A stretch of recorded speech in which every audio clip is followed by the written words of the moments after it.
بسم اللہ الرحمن الرحیم۔ درود شریف پڑھیے، استغفار کیجیے۔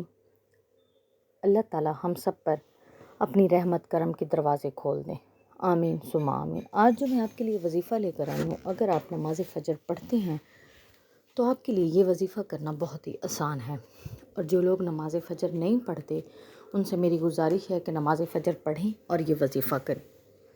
انشاءاللہ اس وظیفے کی برکت سے اللہ غیب سے رزق عطا فرمائیں گے۔ اس وظیفے کے 2 پورشن ہیں۔ فجر کی جب سنتیں پڑھ لیں، سلام پھیر لیں، اول آخر 3 بار درود ابراہیمی پڑھیں اور ہاتھ پر گن کر 90 دفعہ پڑھنا ہے بسم اللہ الرحمن الرحیم، اور پھر 101 دفعہ پڑھنا ہے استغفر اللہ ربی۔ جب یہ پڑھ رہے ہوں تو باقاعدہ دل میں یہی سوچ رکھنی ہے کہ مالک 24 گھنٹے میں مجھ سے جو غلطی ہوئی ہے، جو کوتاہی ہو گئی ہے، گناہ سرزد ہو گئے ہیں، مولا مجھے معاف فرما دے۔ استغفر اللہ ربی کے بعد 3 بار درود پاک پڑھیں اور پھر فرض پڑھ لیں۔ فرض پڑھنے کے بعد تسبیح فاطمہ یعنی 33 بار سبحان اللہ، 33 بار الحمدللہ، 34 بار اللہ اکبر پڑھ لیں۔ اس کے بعد دائیں ہاتھ کے پورے پر پڑھنا ہے، تسبیح پر بالکل بھی نہیں پڑھنا۔ اب جو میں اگلی آپ کو آیت بتاؤں گی، یہ آیت 25ویں پارے میں ہے، سورۃ الشورى کی آیت نمبر 19 ہے۔ سورۃ شورى کی آیت نمبر 19 ہے۔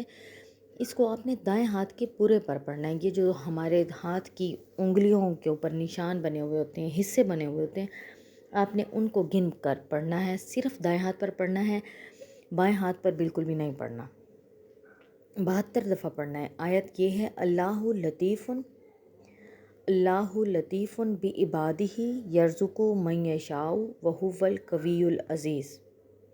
پھر خوب اللہ تعالیٰ سے دعا کرنی ہے، انشاءاللہ اللہ تعالیٰ رزق میں برکت عطا فرمائیں گے، اور کچھ دن اس کو مسلسل لگاتار کریں اور اپنے آپ کو نماز کا عادی بنائیں۔ آپ کے ہر مسئلے خود بخود حل ہو جائیں گے۔ اور آخر میں یہی کہوں گی، میری آپ سب سے یہی گزارش ہے کہ میری ویڈیوز کو پورا مکمل دیکھا کریں، کیونکہ نئے لوگ تو جڑ رہے ہیں میرے ساتھ، لیکن جو پرانے لوگ ہیں وہ ویڈیو پوری نہیں دیکھ رہے۔